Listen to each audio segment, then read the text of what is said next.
शिवसेना प्रमुख दिवंगत बाळासाहेब ठाकरे हे तमाम शिवसैनिकांसाठी वंदनीय आणि आदरणीय असं व्यक्तिमत्व।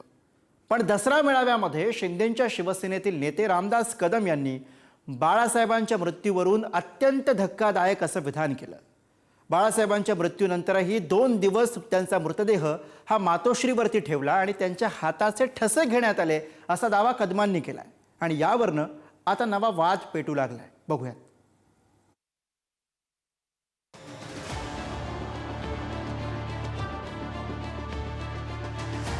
शिवसेना प्रमुखांचं निधन कधी झालं आणि त्यांची बॉडी किती दिवस मातोश्रीवर ठेवली होती? कोणत्या सांगितलं बाळासाहेबांच्या हाताचे ठसे घेतले होते? ठसे तुम्हाला आम्हाला मोठं केलं ज्या बाळासाहेब ठाकरेंनी त्यांच्याशी बेमाने अशा प्रकारचं वक्तव्य केलं। शिवसेना प्रमुखांच्या बॉडीचा छळ उद्धवजींनी केला, होऊन जाऊ दे एकदा। उद्धवजींची माझी नागपूर होऊन जाऊ दे। शिंदेंच्या शिवसेनेचे नेते रामदास कदमांनी नव्या वादाला तोंड फोडलंय।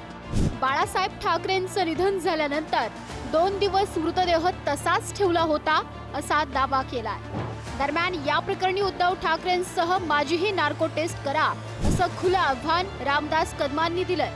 शिवसेना प्रमुखांचं निधन कधी झालं आणि त्यांची बॉडी किती दिवस मातोश्रीवर ठेवली होती कळा माहिती। जबाबदारीने बोलतोय। शिवसेना प्रमुखांच्या वती उपचार करणारे डॉक्टर आहेत, आज त्या डॉक्टरांना विचारून घ्या, डॉक्टर पगारांना विचारून घ्या। 2 दिवस शिवसेना प्रमुखांची बॉडी का ठेवली होती उद्धवजींनी? तुम्ही काय अंतर्गत चाललं होतं तुमचं? पण हे सगळं कशासाठी?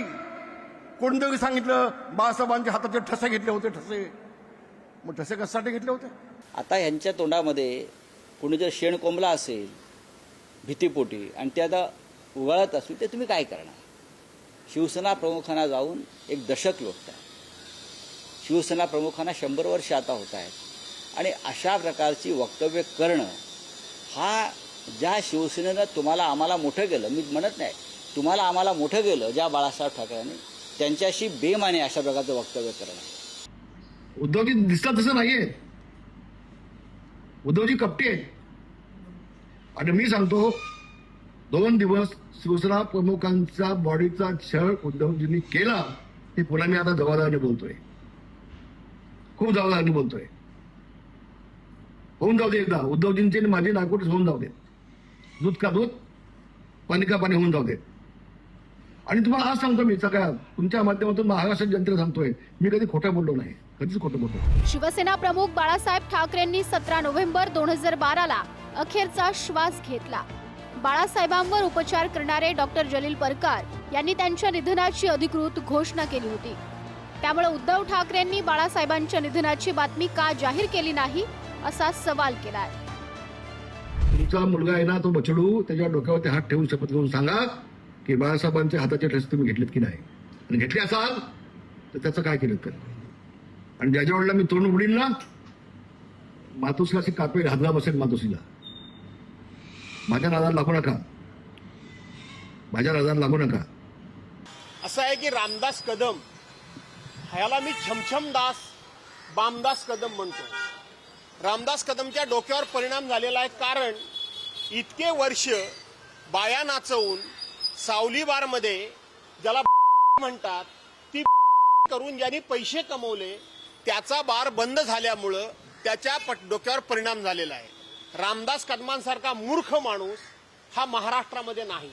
अशा मेळाव्यांमधून भुंकल्याशिवाय रामदास कदमांसारख्या श्वानांना कोणी किंमत देत नाही। उद्धव ठाकरेंनी याचं उत्तर द्यावं। स्वित्झर्लंडला कोणाला पाठवलेलं होतं? स्वित्झर्लंडवरून कोण येण्यासाठी थांबलेलं आणि म्हणून आदरणीय स्वर्गीय बाळासाहेब ठाकरेंसाठी सगळी ती प्रक्रिया उशीर करायला लावली। याचं उत्तर उद्धव ठाकरेंनी द्यायला पाहिजे ना। रामदास कदम साहेबांचा बाण अतिशय योग्य दिशेने चाललाय, याचं उत्तर दिलं पाहिजे। स्वित्झर्लंडच्या कुठल्या फ्लाईटवरून कोण येणार होतं, त्यासाठी कोण वाट पाहत होतं, कुठल्या कागदपत्रासाठी कुठल्या प्रॉपर्टीसाठी उशीर केला, उत्तर उद्धव ठाकरेंनी दिलं पाहिजे। शिवसेना प्रमुख बाळासाहेब ठाकरे यांचं निधन कधी झालं? मृत्यूपत्र कोणी केलं? बाळासाहेब ठाकरे यांच्या हाताचे ठसे का घेतले? याबाबतची चौकशी करा अशी मागणी रामदास कदम यांनी उपमुख्यमंत्री एकनाथ शिंदेंकडे केली आहे। मला असं वाटतं असल्या गलिच्छ कोणी जर बोलत असेल तर त्याच्यावर मी कधीच बोलणार नाही। म्हणजे राजकारणाची पातळी इतकी खाली जाईल याच्यासाठी आम्ही राजकारणात नाही आलो. असल्या गलिच्छ गोष्टींवर मी तर कधीच कोणाच्या कुटुंबामध्ये बोलणार नाही. म्हणजे असं घाणेरडं असेल तर मला विचारीन, अशा लोकांना तो तुम्ही गॅग बंद करून टाकायला पाहिजे बोलणं असलं तर. का 2 दिवस शरद पवार साहेब आले होते, त्याला वरती पाठवणार नाही, कुणाला वरती पाठवणार नाही. आणि शरद पवार साहेबांचं त्यावेळेला वक्तव्य असं होतं, अरे मिलिंद का त्यांच्या बॉडीला त्रास होतो उद्धव, शब्द होते त्यांचे, मला अजून आठवत आहे, मी मातोश्रीमध्येच होतो. हे तुम्ही केलं पाप उद्धवजी, तुम्ही हे पाप केलंय, हो केलंय तुम्ही. आणि उष्काळ का होईना पण महाराष्ट्र जनतेला ते कळू दे तुमचे काय धंदे तुमचे ते. शिवसेना प्रमुख बाळासाहेब ठाकरेंच्या निधनाला यंदा 13 वर्ष पूर्ण होतील. त्यामुळे प्रश्न असा आहे, रामदास कदम इतके दिवस गप्प का होते? आत्ताच त्यांनी बाळासाहेबांच्या मृत्यूबाबत आरोप का केलेत? राजकारणासाठी आरोप प्रत्यारोपांची इतकी खालची पातळी गाठली जातीये का, असे सवाल उपस्थित केले जातात. ब्युरो रिपोर्ट, पुढारी न्यूज, मुंबई.